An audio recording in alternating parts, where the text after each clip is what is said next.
Sejak saya kenal Public Gold, saya jumpa terlalu banyak kisah kejayaan penyimpan emas. Ada yang bermula dengan simpanan kecil-kecilan, hanya sendah 1 gram satu bulan, dan hari ini mereka dah berjaya capai simpanan puluhan gram, malah ada juga yang sampai ratusan ribuan gram emas. Daripada sekecil-kecil kejayaan sehinggalah sebesar-besar impian hidup, semua itu telah dicapai oleh ramai penyimpan emas. Ada yang berjaya lunaskan hutang, ada yang berjaya siapkan rumah, ada juga yang gunakan emas untuk biayai pendidikan anak-anak. Bila saya perhatikan tuan-puan, dalam lebih 2 juta penyimpan emas Public Gold, ada satu persamaan yang jelas.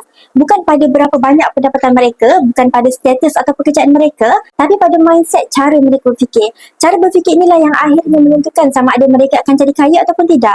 Untuk penyimpan emas Public Gold, hanya ada satu jalan sahaja untuk jadi kaya dengan emas, iaitu dengan kumpul gram emas sebanyak yang mungkin.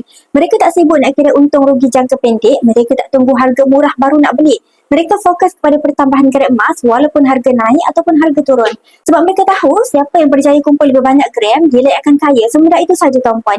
Dan inilah rahsia sebenar kenapa penyimpan emas di Public Gold boleh capai matlamat kewangan mereka. Bila simpanan emas makin bertambah, mereka jadi lebih disiplin dan lebih tenang serta lebih yakin dengan masa depan kewangan mereka. Akhirnya, apa sahaja matlamat kewangan yang mereka nak capai, insya-Allah pasti tercapai dengan konsisten simpan emas. Jadi kalau anda pun ada impian kewangan, jangan tunggu lagi. Boleh konsisten simpan emas sekarang. Dengan Public Gold, anda boleh simpan emas dengan cara paling mudah, murah dan juga patuh syariah. Klik link di bio, saya bantu cara bermula. Assalamualaikum.